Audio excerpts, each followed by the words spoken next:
一度有後悔嘅，但係因為我已經洗濕咗個頭，咁我就唯有努力去讀。係，但係如果你 aim 3大嘅話，可能就真係要搏晒老命去讀啦。諗翻起都好辛苦嗰啲嘢。假設你一開始第一個成，你開到個領頭，你會感受到嗰種哇，原來我可以咁醒嘅喎。究竟由數學 U 咗去到入 CU 啊，係點樣去做到嘅咧？咁今集咧，我哋好開心咧，邀請到阿 Kai 啦，咁樣咁啊，同我哋分享咧佢呢個咁 amazing 嘅經歷咁樣嘅。amazing 係咁一開頭講下我同阿 Kai 點樣識啦咁樣。咁我咧其實係阿 Kai 應該係小六啊、中一啊嗰啲位咧嘅。嗰啲位啦。係啦嘅一個補習老師咁樣啦，咁樣。咁我會當自己係後備補習老師咯。因為我哋有個正牌補習老師，可能實習唔得閒啦，就叫佢過嚟訂課。係啊，冇錯，代課嘅補習老師咯，咁我就係啦。但代課都代咗1-2年、2-3年咁樣。佢嗰陣時候要去實習啊嘛。係啦，去到唔得閒。係啊，咁咯，咁所以相識咗都好多年咁樣咯，都已經。都有9年10年啦。係，算啦，呢啲嘢。聽落好恐怖。係咯，咁就跟住講咩？係，我哋要喺度 declare 翻先。雖然我後來係有讀阿蘇嘅，咁佢係大專嘅講師，咁我哋兩個之間，我係冇上過佢堂咯，佢都唔係教我讀嘅嗰間，我哋之間係冇任何利益關係嘅，係。如果唔係我就會逼佢俾個 A 我咁樣。上堂就喂俾個 A 我，搞錯喎。係 declare 完就可以講我嗰陣時候我中學嘅經歷啦。咁我係一個偏科好嚴重嘅人，你都知啦。即係你係我補習老師，你冇可能唔知。我偏科得非常之嚴重。咁我高中嘅時候咧，其實我冇同你分享。我中學嗰陣時候，高中臨考 DSE 嗰日，我其實係幾乎係每日都喺度操緊數咯。哦。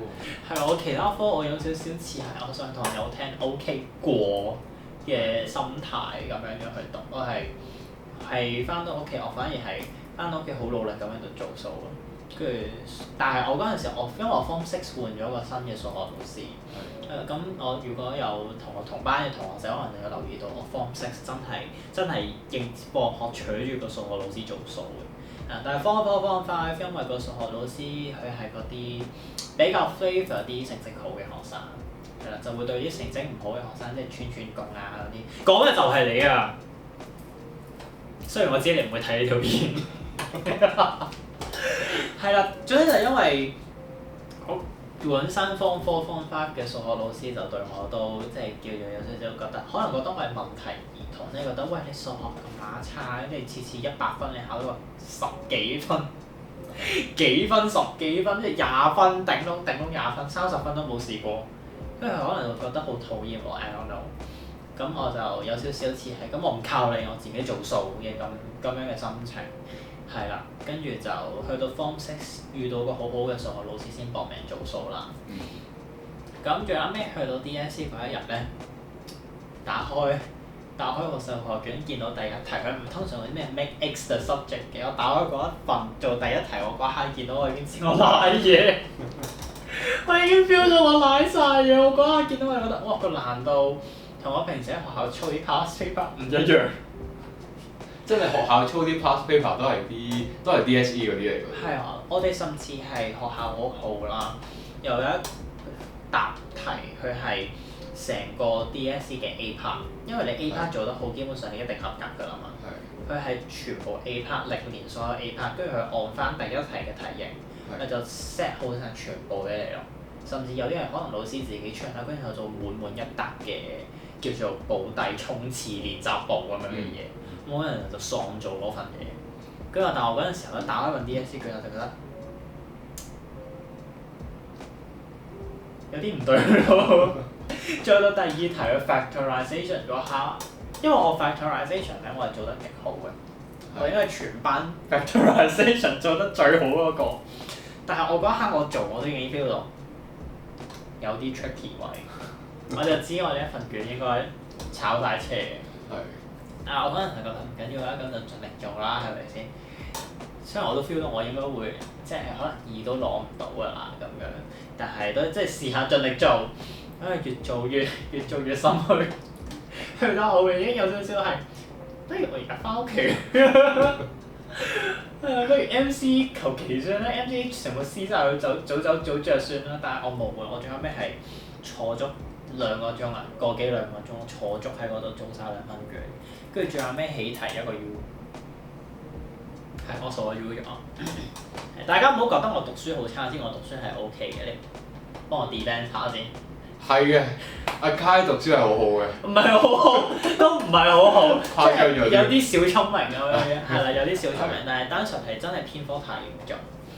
係啦，咁嗰陣時候，我個成績非常之兩極化啦，因為我中文非常之好彩地貼中題咁樣成功奪下咗呢個5星星啦，唔知點解講出嚟好心虛。因為我係朝早8點鐘翻到我中學嗰陣時候係疫情，我朝早8點鐘翻到中學，我先打開我貼嘅嗰幾課書喺度立完之後，我就開始考，都俾我呃到個5星星，即係純粹好彩嘅啫。但係我就係一個咁偏科嘅人，咁數學 U 咗，我中文5星星都冇用啦，因為彈性收生好似都要3-4粒星，係啦。咁我嗰陣時候因為好似我啱啱講嘅咁，我一直喺度操數啦，我放棄咗啲我本身應該可以擲星嘅科啦，咁我本身可以擲星嗰啲科就得翻4啊5啊咁樣樣，咁我個分其實就 Best 5好似都有21嘅，其實都唔差嘅，即係正常係一定有大學讀㗎啦，但係就係因為我 U 咗咧，我最後尾 JUPAS 係一個 offer 都冇嘅，咁都唔使估嘅，我嗰陣時候我直情已經自暴自棄到我。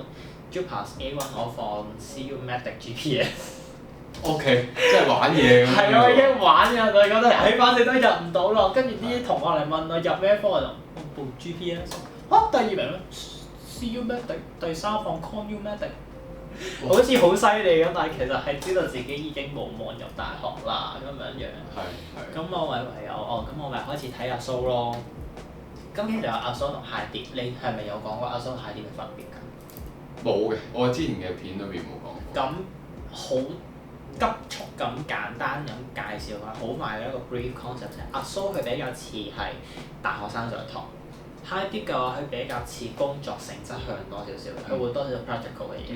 阿蘇就係真係大學生上堂學啲 theory 寫文比較多，係啦。咁我嗰陣時候就覺得我讀阿蘇啦，即係覺得哇我個分都咁樣，我冇可能讀唔掂嘅，雖然聽講好辛苦，咁我就照入咗去。我係唔會講我入咗邊間阿蘇嘅。你哋想知嘅話，你哋自己去揾翻啲師兄師姐問，或者私底下再問我，因為我唔想幫佢打廣告，我覺得佢唔係間特別好嘅阿蘇。係啦，anyways，咁我嗰陣時候就去咗讀啲 commute 相關嘅 major。咁呢個 major 其實咁樣講唔係好，因為我嗰科其實後來都唔係 commute 啦。總之我去嗰陣時候係讀緊啲比較 art 嘅嘢啦，係啦。咁 art 呢啲嘢本身就係啲個老師覺得你寫得好，或者係即係佢唔似理科咁話1+1等於2就係2就啱有分，即係好似你作文咁樣樣，你寫你覺得你寫得好好，老師覺得你寫得唔好，你都係低分，你比較難有一個好明顯清晰嘅一個框架俾佢攞分啦。咁我嗰陣一度有後悔嘅，但係因為我已經洗濕咗個頭啦，我就唯有努力去讀。咁其實入到去阿蘇咧，特別係 Year One 咧會非常之多，就係有一大堆人係好明顯係我唔甘心讀High Dip，我覺得我入到大學，但係我都唔想努力讀書。我日日嚟呢度遊魂坐 hea 嘔，或者甚至 no show。你應該好多咁樣嘅，即係你上堂應該都會有一絕咁樣嘅學生，你會留意到㗎嘛？都係嘅。在職老師。唔係，但係因為佢哋唔會同你講佢哋嗰個 situation 係點樣嘅。係啊，所以有啲嘢係真係要學生自己，即係為咗可能傾啊嗰啲。係即係咁，當然有啲可能就係嗰咁我真係可能要返 part time 賺學費啊，咁樣嗰啲，即係可能比較困難嘅 situation 咁哦係啊，最近有個學生都佢同我講話，喂我要翻工喎，我可唔可以調堂啊嗰啲？但係其實 suppose 係難啲噶嘛，因為你係啲 compulsory 嗰啲 course 啫咁所以係真係好多唔同種嘅學生都有。可以去諗下要唔要申請資助或者係 loan 咯，即係煩係煩少少，但係好過你辛辛苦苦打工賺錢交學費，跟住成績又唔好，跟住交學費交個心酸，係有少少兩頭唔到岸就唔好啦。呢個題外話係啊，咁當然都會有一批就好明顯係佢哋唔係真係要翻工。佢哋真係日日吃喝玩樂，佢哋翻學就係打機啊、傾偈啊、等落堂啊，跟住完全冇聽書啊，assignment 要做咩唔知啊，跟住 deadline fighter 啊，日日就係同班 friend 去飲酒啊、玩啊，或者去大學度玩 O.K. 啊嘛，好多咁樣樣嘅。咁我覺得唔 judge 呢啲行為嘅，但係你入得 ASO 其實你都已經知道你係已經衰咗 DSE 啦嘛。你其實 somehow 係冇後路㗎啦嘛，即係除非你話你家底好富裕，咁我覺得唔緊要，你想點玩都得嘅，係啦。但係如果你係其實你真係好想努力讀好個書，跟住可能屋企都冇咁多錢俾你去揮霍，咁就要好好咁諗清楚，要唔要受到呢個貧富嘅影響？因為當其時有個人都有一批人係玩得都好明顯，都玩得好癲嘅，咁個 major 好細，大家都有一齊玩。但係你去到 Sem 即係下學期 Sem 2啦，你會發現已經有一批人走咗啦，佢哋退咗學啦。跟住去到 Year 2，你會發現又走咗一批㗎啦。係啦，咁你去到 Year 2嘅時候，剩低嗰一批嘅話，其實你就係知道，嗰啲就真係佢哋堅持落嚟想努力讀書嘅。雖然有一啲係個成績都唔知做緊啲乜嘢，但係佢哋依然留喺度嘅人。咁我哋都係唔 judge 啦。但係要諗清楚嘅就係你究竟你一開始入 ASO 你 aim 緊嘅係咩？每一個人一開始入 ASO 同你講，我身邊識嘅每一個人都係話，我要過3/4，我要3.8，我要3.9，我要4.3，我要4.0。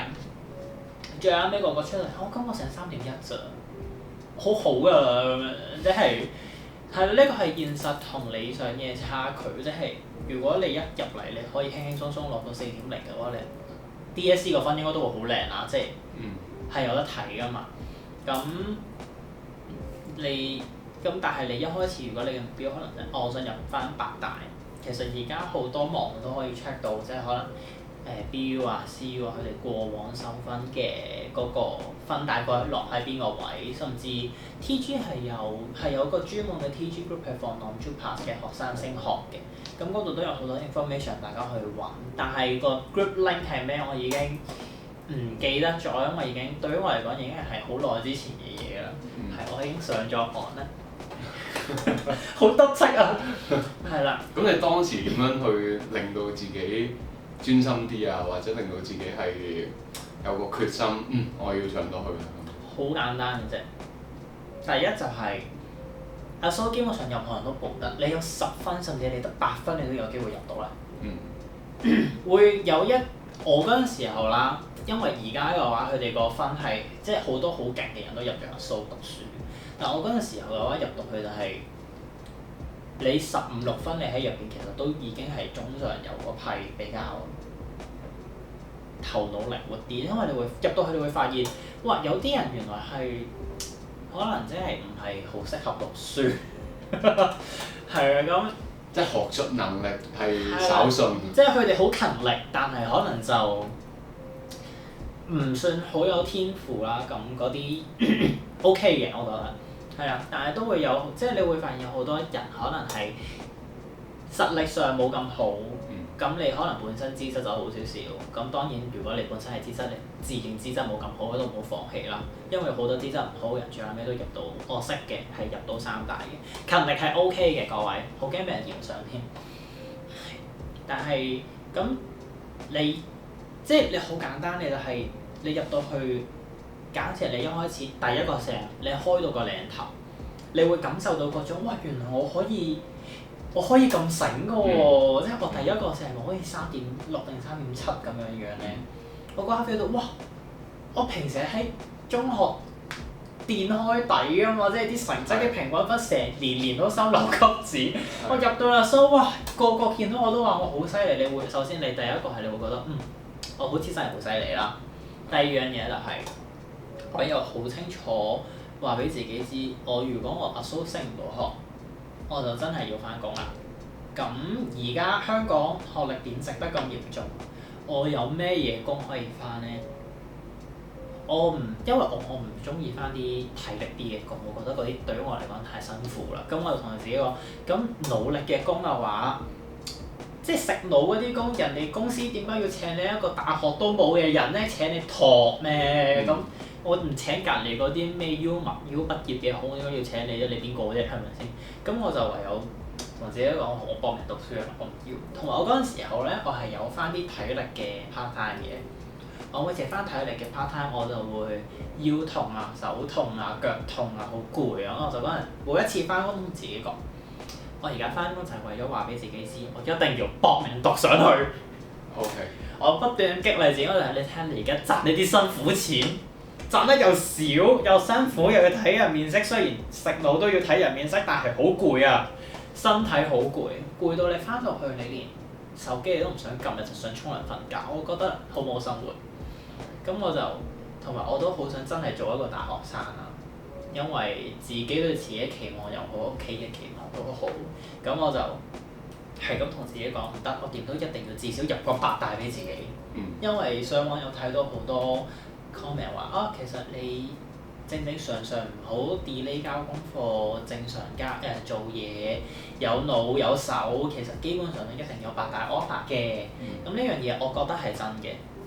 真係身邊大部分人其實只要有都唔算搏命讀，叫做有努力，其實都有8大 offer 嘅。但係如果你 aim 3大嘅話，可能就真係要搏晒老命去讀啦。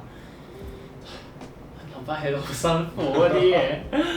係啦。overall 我聽阿 Kai 其實係有諗過讀過，然後佢先覺得哇，其實我係值得擺咁多心力去搶個 GPA 啊，同埋去谷啲成績啊咁樣嘅。因為就係你已經揀咗，即係你都係嗰一句咯。我同自己講就係我已經冇任何退路啦嘛。咁我都唔想話我去台灣或者去內地升學，即係佢哋喺香港本地嘅競爭力可能相對冇咁好，咁我就會覺得，咁我都揀咗阿蘇咯。即係我又唔想嘥咁多時間，呢度讀2年，嗰度讀2年，嗰度又讀4年。我一間大學畢業30歲，即係我覺得可能有人係咁啦，但係我唔想，我想盡快畢業，然之後可能探索下人生有冇其他可能性，而唔係一直喺度做學生。咁我咪揀咗阿蘇，咁咪喂搏命讀咯，死命讀咯，係咪先？咁又真係叫做成績 OK，咁咪每一個學期都同自己講要捱一捱，捱。因為其實我覺得我自己個讀啦，我覺得係阿蘇讀嘅書係比 DSE 輕鬆嘅。可能因為至少係叫做自己揀嘅 major 咧，讀嘅嘢冇興趣。因為你 DSE 讀嘅嘢，所有嘢都係教育局 fix 死俾你㗎嘛。你冇得揀話我想要呢啲，我唔想要呢啲。雖然你上到阿蘇啲 course 其實都係學校 fix 死俾你嘅，但係叫做個 major 係你有興趣揀㗎嘛。你可以至少叫做雖然呢一科我冇，即係呢一個 course 我冇咁大興趣，但係佢係我中意嘅 major 入邊嘅其中一 part。咁我都係捱3個月啫，就會咁樣就會好輕鬆咁過入去啦。即係頂籠呢一個 course 可能成績相對冇咁靚，咁我咪喺其他科同努力補翻咯咁樣。咁最撚尾就所以你嗰陣時考慮都係興趣為先，因為好似有啲同學佢哋都會諗話，有冇邊一科係易啲上翻 U 㗎咁樣？其實大部分科基本上都有 U 讀㗎啦，我覺得。除咗 business 類咯，我唔係讀 business 啦，但係我見啲 business 嘅科好似競爭真係好大，即係可能入翻 City 已經講緊好似要3.7定3.8嗰啲位，即係要點樣轉呢一個 concept 俾啲 DSE 考生，即係你好似你要5或者5星嗰啲位，你先可以入到 City 嘅商科。咁你想入 ConU、CU 嘅話就要，我唔知，即係可能已經係要五星星嗰啲分，即係全部都係五星星嘅人去報咯。係啦，咁更加未計嗰啲神科咩光快嗰啲，我甚至唔知嗰啲收唔收啊數。係啦，咁商科嘅話壓力好似真係好大，大部分成績相對冇咁好嘅話，就真係入翻樹人啊或者係 BU 啊嗰啲，相對商科冇咁出色嘅。咁唔計商科嘅話，好似其他科，即係因為我讀 art 或者係我身邊有啲 friend 可能係讀 commute 啊 social science 啊。大部分都有八大 offer 嘅，language 都好多入翻八大嘅，係啦，咁好似真係得翻，好似真係得商科唔係好似壓力比較大咁，始終係熱門科，大家因為競爭比較大，大家都想讀啊嘛，係咯。所以 overall 其實阿 Kai 啦，咁我自己總結就係可能佢個思路係比較清晰嘅，即係佢知道點解要去搏嗰啲 grade 啊，即係知道佢將來想要啲咩咯。即係簡單嚟講，譬如佢話佢唔想做一啲體力嘅工作，係啦，咁即係呢啲位都係咯。大家將來係想有一個咩嘅生活咧，想有嗰個咩嘅工作咧咁樣，同埋即係體驗多啲咯。即係唔係話體力嘅工作一定係唔好啊？即係我哋啲咁瘦弱咧，先係搞唔掂。隻手咁樣啱支支咁樣咬兩咬都好似牙籤斷開咁，點翻嗰啲工啊？我唔係話睇唔起你，係呢個行業睇唔起我，好唔好？係我冇能力翻呢份工，好唔好？係啊，同埋第二阿 Kai 都講咗話係開個頭係好重要啊！真係嘅，即係咧你開第一個嘅 semester， 第一個學期開始咧，你要當自己一張白紙咯。你真係唔識個 system 係點玩噶嘛？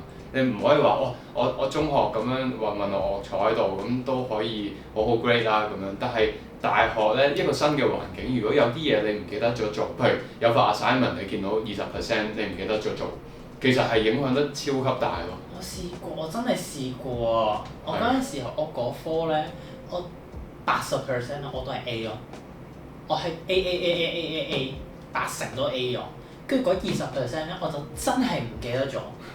我真係唔知點解千算萬算算漏咗個20%，跟住後來出 grade， 我先醒起撲街啦！我漏咗20%，我個20% F 咗零咗，跟住最後尾個 grade 拉出嚟好似 B 定唔知 B minus 咯。係啊，好唔抵咯！蝕到傻咗！我嗰陣時候，我本身嗰個成日可以上3.8㗎，就係因為呢一科我冇上到。我都有個差唔多嘅經歷，就係、但係我唔係唔記得交嘅，我係有一份10% 嘅 assignment， 我犯咗 plagiarism 抄襲咯。因為嗰陣時咧，我哋學校個 plagiarism 有堂要上嘅，但係佢唔係 compulsory 嘅，咁個個梗係走晒堂啦，咁包括我啦咁樣，咁我就真係傻仔咁樣就 copy and paste 咯，將上網啲嘢擺落去，我以為我係 OK 咁樣，但係結果就冇咗10% 嘅分咯。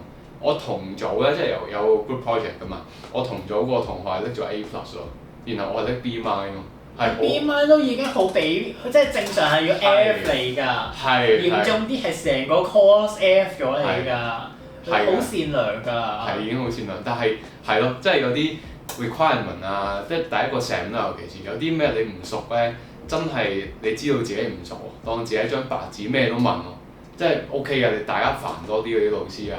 佢哋一啲 admin 一定啱同錯嗰啲咧，佢一定要同你講㗎。你唔好覺得老師會驚你煩，你煩得過你見到你張成績出到嚟，跟住一堆 CCD咪咁樣，嗰啲見到就真係煩啊，煩到唔知點算啊！冇錯啊，咁咯，咁所以係咯，跟住下一個 topic 講咩好？就係報大學。哦，係。係咁報大學，我啱啱都有講，就係唔同嘅院校其實已經有。即係你都好容易抄到，就係佢嘅收分準則。上年佢平均收嘅學生，數上嘅佢嗰個可能 CGPA 係幾多？其實你可以睇翻，跟住 as reference 俾自己去跟翻，即係呢一科我有冇機會咧？我冇機會咁啊，咁我收皮，我揾下一科咁樣嘅。係啦，咁其實每間大學咧，佢係可以獨立報嘅。即係你可以同時報晒八大加埋嗰啲咩恒生啊、樹人啊嗰啲，全部一次過一號去報都得嘅。但係佢個收費咧，每間大學都係獨立收嘅。係啦，咁我嗰陣時候咧，因為我個分都真係幾靚，咁我嗰陣時候咧就報咗 CU、City、Poly 同埋 BU，我就報咗呢4間嘅。而家諗翻起咧，其實都少少 risky 嘅，因為有好多人最後尾係可能個成績都未到好差，但係因為可能報得唔好或者係咁啱嗰科競爭大啲，佢最後尾就冇咗 offer，一個 offer 都冇。咁好多時候就會可能會建議即係報分科，即係可能咩樹人啊，或者係恒生啊咁樣樣呢啲so called 即係可能排冇咁靠前、冇咁熱門嘅大學，即係收分比較低嘅話咧，報定一科叫做水泡，或者係其實即係八大都有水泡科嘅，即係我又唔想咁樣講，即係好似開名可以話哦，你哋就係水泡科，唔係嘅，只係。睇翻我記憶中啊，好耐以前咁樣樣睇翻嗰個上網揾到嘅嗰啲 scale 咧，可能 City 啊，或可能係政治與公共唔知咩咩咩咁樣 PPP 係好多人蘇人會去報，即係當係一個後備咁樣樣，係啦，咁就會我就或者係 City 嘅中文咁樣樣，可能係比較多人報嘅，可能係收分比較低嘅，咁我就會報一報，咁報一報即係。萬一我咩 offer 都冇，我叫做有個叫做後備可以安全上岸咁樣樣，係啦。不過最後好好彩 CU 收咗我啦，咁我就入咗 CU，多謝 CU，多謝 CU 收留我。咁嗰陣時即係出 offer 嗰啲時間大概係幾時咧？即係你報咗唔同學校啦。哇！我真係最早收到嘅 offer 應該係 City 嘅，應該。我唔確切嘅月份，我真係唔記得啦。應該係5、6月嗰啲位，即係第一 round 派應該係我估應該係6月啩，好耐啦，我都唔係好記得。因為我記得有啲即係以前嘅學生啦，佢哋可能係1、2月、2、3月就已經出 offer。咁早？係勁早。嗰啲好似係因為你個分太靚，跟住同埋佢有分你本身 DSE 有3322嘅話咧，你可以好甚至你 Year One。阿蘇就已經可以報翻入大學，跟住大學就會收你做 Year One 學生咯。但係淨係適用於有3322嘅人，咁你冇3322嘅人咧，咁你就要捱到 Year Two，跟住上去再報啦。咁好重要嘅一樣嘢就係中文同埋英文，如果你係衰呢兩科嘅話咧，點都要報翻一個3，或者係 IELTS 或者係。IGCSE 啊，唔係中文嘅話就係報 IGCSE。係啦，總之你中文、英文你一定要報翻個3，或者係相同嘅考試咁樣樣要報翻啦。因為我個 friend 咧，佢係3.7定唔知3.8，佢英文得2，佢冇報，佢淨係得一科 City 嘅 offer。但係佢正常佢嗰個 major 佢嗰個分嘅話咧，去 CU、ConU 應該都要有 offer， 或者至少有 interview 嘅。但係因為佢冇報翻呢個 level 3，佢連 interview 都冇，佢所有 interview 都冇，佢淨係得呢一科，稍會肯收佢，佢就焗住入，所以報翻一個中文或者英文嘅3就非常之緊要。呢個好重要喎，因為咧其實有好多學生係問我一條問題嘅，就係佢話喂，究竟其實我考 IELTS 係應該收到 offer 佢叫我考啊，定係未收 offer 先之前考喎？其實你未收到 offer 之前，你應該都要去考，因為你無論考定唔考，你最撚尾都係要考呢個試，你先可以入學㗎。你收到個 offer 先去考可以嘅，不過你可能萬一你可能即係假設你8月先收到個 offer。你可能9月就要去俾到佢，你8月臨急臨忙考咗場試，跟住出到嚟可能唔夠分，咁你可能個 offer 就會冇咗。咁你又咁如果你提前可能6月開始考，即係雖然好燒錢啦，6月考唔到7月考，7月考唔到8月考，你提早少少開始考咯。IELTS 嘅成績好似可以 keep 1年定半年㗎嘛，定2年？2年係啦，咁你提前少少開始考，咁叫做安心啲啫。萬一去到最拉尾，所有嘢都 last minute，跟住臨門一腳個 IELTS 冇補到，咁咪出晒事咯。即係本身可能哇 CU 嘅大門已經向你打開，因為你補唔到又閂翻埋。哇！呢啲時候真係欲哭無淚啊！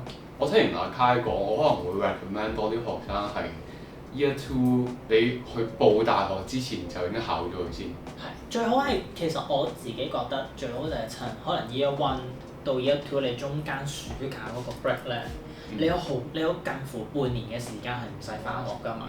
你要翻 part time，你一個禮拜我頂籠俾你翻5日啦，好冇？係調即係 full time 咁翻啦。你禮拜6日你都備溫下少少英文，備考下。你喺蘇度讀書，你用英文讀，其實你英文一定會有少少進步。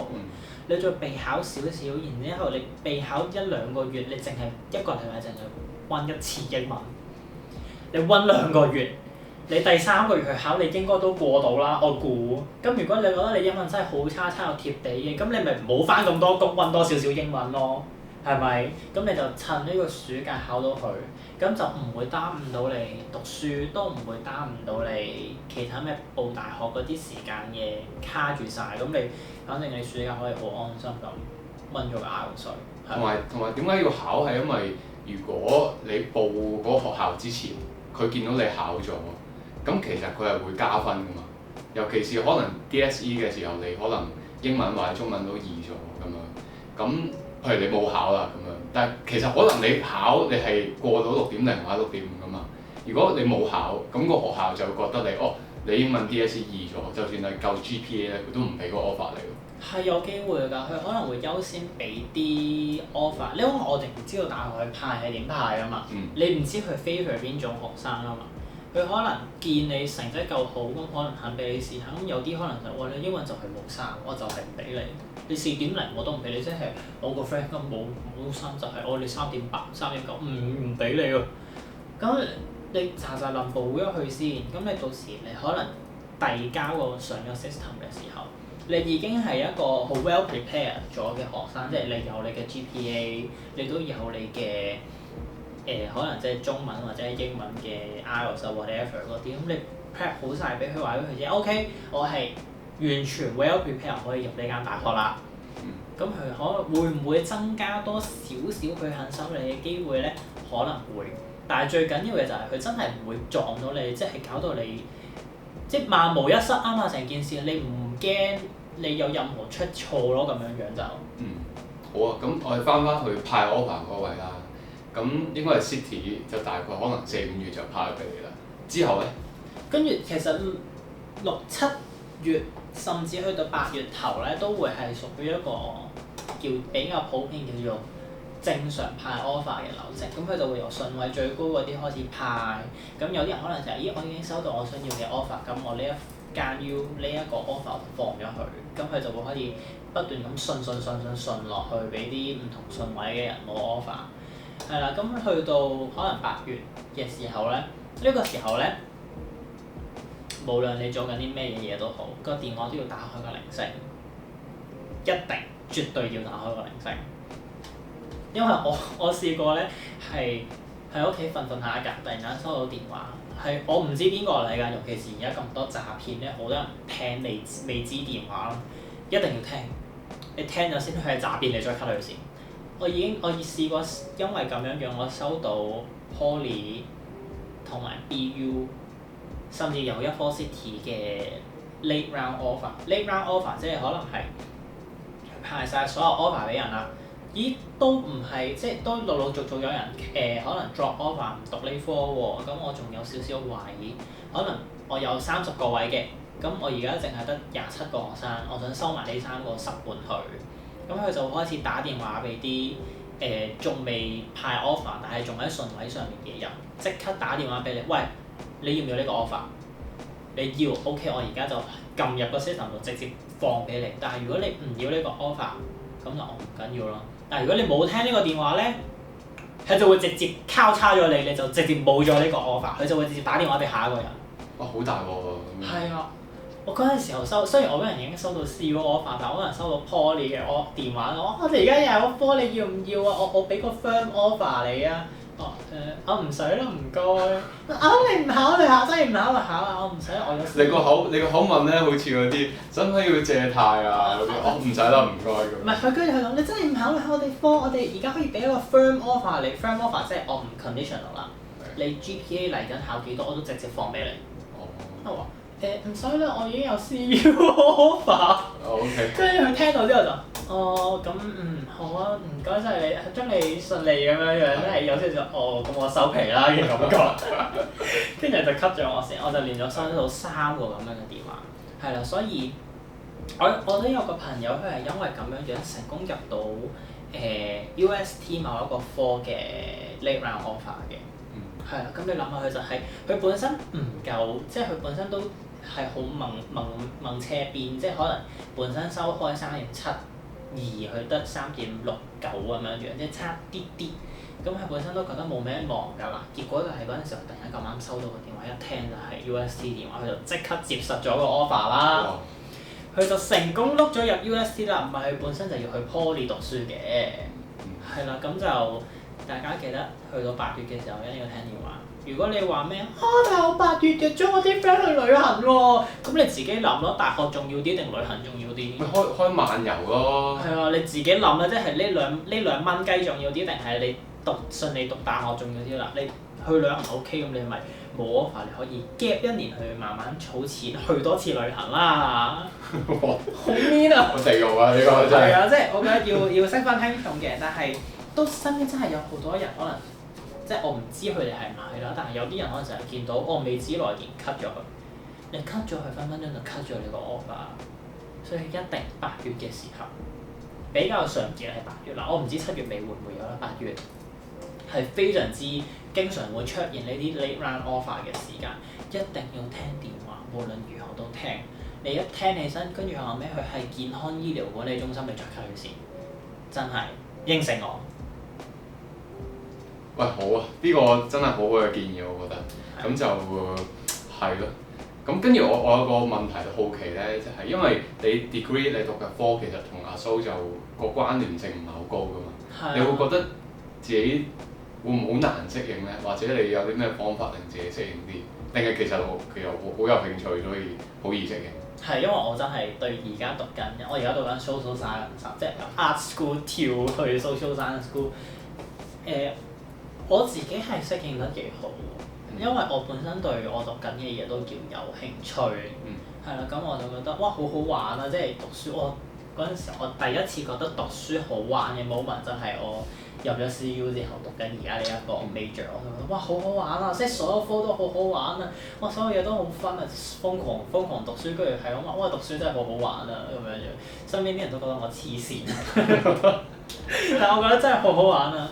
但係有一個好殘酷嘅現實就係你唔係，即係你本身 let's say 你本身係讀緊 engine 嘅，你想跳去其他科，其實其他科唔會咁想咁快收你先，即係你比較容易入嘅就係 engine 對 engine，係啦。咁如果你本身係讀中文嘅，佢基本上你就係可以升翻中文。基本上你讀咩 major， 你阿蘇係咩 major 嘅話，你大學基本上都係嗰個 major 㗎啦。因為我嗰陣時候都有去報 BU 嘅 communication 嘅，咁我本身 art school 啦，但係我有少少科係臨到去 commu， 我覺得咁我個分都靚，不如搏下試下先啦。BU 連 off interview 都唔俾我，就係可能就係因為我個 major 完全係，即係對於佢哋嚟講就係我已經有一大圈 commu 嘅學生係阿蘇嘅，咁我去呢一度收學生咪得咯。你甚至唔係 commu major 嘅人，有我點解要收你咧？係啦，咁。我嗰陣由 art school 成功跳入我而家呢個科，單純係好彩，或者係我 interview 又 impress 到啲老師 ，I don't know，係啦。咁我自己覺得我係比較幸運嘅一個個案嚟嘅啫。咁所以大家喺阿蘇報 major 嘅時候就已經要諗清楚，因為呢個係其實基本上就係影響緊你上大學可以讀嘅科，基本上可以揀嘅就係嗰啲啦。同埋想插一條問題問咧，就係、你嗰陣時有冇考慮過係4年嘅 program 啦，定係可以 senior entry year 3咁入啊？即係譬如你嗰陣時有幾個 offer 咁樣嘛？即係有冇考慮過呢個位？我報嘅全部都係 senior entry 喎，因為佢大部分佢會收你入 year 1或者係你想 year 1入大學，跟住真正以 freshman 嘅身份開始大學生活嘅話，你基本上就係要 year 1入 year 1，係 year 1嘅阿蘇，跟住你要有3、3、2、2，係啦，你連數學唔關事嘅都要2班，係你要報翻齊啲手腳，加埋你嘅成績唔錯，你先可以去報翻大學嘅 year 1。咁因為我已經做咗2-3年數，我都知我咩料㗎啦，所以我就我收皮啦，係啦，我就完全冇考慮過嘅。咁當然我後來去到 Year 2都有嘗試過，可能報啲淨係收 Year 1嘅科，咁我有報，咁佢係冇俾 interview 我嘅。咁我唔知道係因為分唔夠啊，定係佢唔收 associate，即係 Year 2嘅 associate Year 1呢樣嘢我就唔清楚啦。咁大部分嘅話咧，Year 2升學就係升翻上 Year 3，或者係而家開始近呢一年啊，我聽身邊啲人講嘅話，就多咗啲 Year 2升 Year 2嘅人。Year 2升 Year 2。係啦，即係 Asso Year 2，跟住你入到大學都係以 Year 2嘅身份開始新入學期。係啦，都開始多咗咁樣嘅嘢。即係就2年Asso，再加3年嘅 degree 咁樣。冇錯。係啦，但係而家有一個比較殘酷嘅現況就係尤其是今年，唔係條件出嘅話，應該係上年啦。上年 DSE 個分已經個 curve 拉到傻咗。咁其實喺上年 DSE 之前，近呢幾年嘅Asso已經越嚟越多人報，好多人去讀。即係我以前我21分，我有Asso，我應該算係最高分嗰批咁滯㗎啦。但係近呢幾年係身邊有好多，尤其是我有返中學幫手啦，有好多師弟妹其實個分可能同我差唔多，有啲甚至靚過我嘅。佢哋都會去選擇報Asso，就係因為佢哋覺得，我可能想入 CU 嘅某一科。咁我而家個分唔夠，咁我不如入Asso啦。咁我入Asso讀呢一科，咁我取靚啲嘅 GPA，我搏入 CU。因為我搏入 CU 嘅話，我個 GPA 衰極，我大不了我咪入翻我本身入嗰間咯。即係我本身實力個分淨係入到 BU 嘅，咁我再用 GPA 入翻 BU 一樣啫嘛，咁樣就會變咗做好多人用咗入Asso，甚至係好似已經。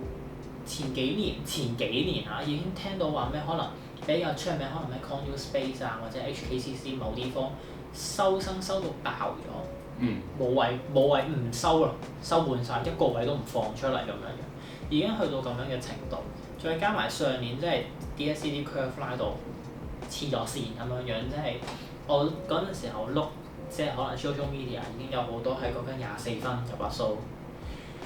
係好癲㗎，呢件事係真係。你24分入Asso，雖然Asso可能講緊佢哋嘅 absolute mark， 咁你諗下即係你隔離位嗰個下下都100分，下下都做到發晒光咁樣樣，丟晒花咁樣樣，你 suppose 應該可以攞100分嘅，你可以攞 A 嘅，但係因為你隔離嗰個已經攞咗 A 啦嘛，佢做到咁樣樣，咁 lecturer 就好難會話你有 A 佢有 A， 即係對於做得特別 explicit 嗰個人嚟講，其實係唔公平㗎，就會變相被逼要拉咗個 curve 出嚟，就會變咗做你本身好似可以攞 A 嘅，但係最撚尾摁咗你去 A-, 甚至去 B+ 都話唔定。咁呢啲情況就會好恐怖啦。咁其實有個 term 叫內卷，Asso就係一個好內卷嘅地方，因為你可能會話你班 friend 唔內卷，但係一定會有人暗馬底喺度內卷緊嘅，係好恐怖，尤其是。24分，我真係哇！而家我入翻去Asso，我應該都揮唔贏嗰啲後生仔。24分讀Asso，我點同佢玩啊？佢啲英文可能甩聲，可能 native speaking 咁樣樣。咁你真係你衰英文入去嘅話，你真係俾人撳住嚟打。咪所以翻返我哋開頭個 advice 咯，即係一入去第一個成，你就要盡你所能去適應到嗰個。即係唔一定係同學校啲學校生活啦，而係嗰個讀書嗰個呢隻 game 點樣玩？因為你唔係玩緊 DSE 呢隻 game 啊嘛，你玩衰咗 DSE 呢隻 game 啊嘛。Suppose 你入Asso嘅話，咁你都玩衰咗 DSE 呢隻 game。玩得好好都入啦，而家。係啊，好恐怖啊！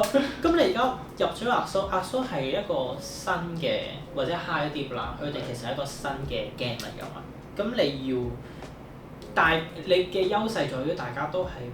唔算好多 information， 但係你睇咗呢條片，你有好多 information， 係啦。